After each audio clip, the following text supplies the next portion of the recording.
Regardless of the methods chosen, VEST students and affiliates learn to apply methods rigorously and carefully. There is a strong emphasis in the VEST program on training in experimental, quasi-experimental methods that can help us evaluate programs, infer causality, these sorts of things. So through coursework and research experiences, I think you develop a pretty strong toolkit in those sorts of methods through VEST.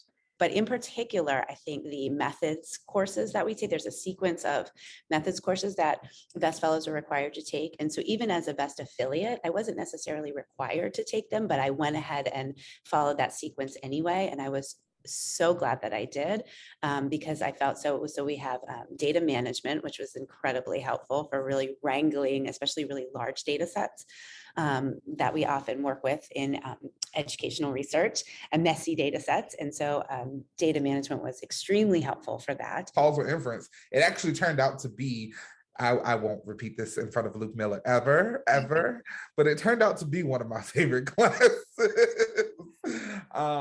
because I appreciated that early on in the class, Professor Miller said, like, it's about storytelling and it's about the story that you're trying to tell. And for me, as a narrative methodologist, that was really really helpful, and it intrigued me because I've always been skeptical, dare I even say, oppositional of this idea that, you know, quant methods are extremely objective and all of that. And so being able to take a step back and say, like, we're making certain assumptions here and certain concessions here, and there's certain conditions under which this actually works, and those conditions aren't always present. And so here's how we account for that.